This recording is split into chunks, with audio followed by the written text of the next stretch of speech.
তীব্র তাপপ্রবাহে দেশ জুড়ে অতিরিক্ত ঘামে শরীরে পানি শূন্যতা তৈরি হচ্ছে, বাড়ছে হিট স্ট্রোক সহ নানা রোগের ঝুঁকি। এমন পরিস্থিতিতে পর্যাপ্ত পানি ও শরীরকে প্রাকৃতিকভাবে ঠান্ডা রাখে এমন পুষ্টিকর খাবার খাওয়া অত্যন্ত জরুরি। ডাব ডাবের পানিতে রয়েছে প্রাকৃতিক ইলেকট্রোলাইটস, সেই সঙ্গে এনার্জি বাড়াতেও সহায়ক এটি। তাই গরমে স্বস্তি পেতে নিয়মিত ডাবের পানি পান করুন। তরমুজ তরমুজের প্রায় 92% পানি। তরমুজ উচ্চ লাইকোপেন সমৃদ্ধ, যা ক্যান্সারের কোষের বিরুদ্ধে কাজ করে।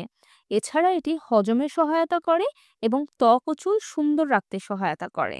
শশা পানি ও ফাইবার থাকার কারণে গরমকে হারাতে সহায়ক। শশা এটি খেলে শরীর ঠান্ডা তো হয়, সেই সঙ্গে ক্লান্তিও দূর হয়। লাউ লাউ ওজন কমাতে এবং হজমে বেশ সহায়ক।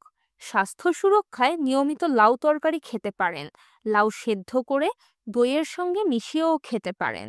দই গরমকালে খুবই উপকার খাবার হচ্ছে টক দই, কারণ এতে এমন কিছু উপাদান থাকে যা শরীরকে স্বাচ্ছন্দ্যে রাখতে গুরুত্বপূর্ণ ভূমিকা পালন করে।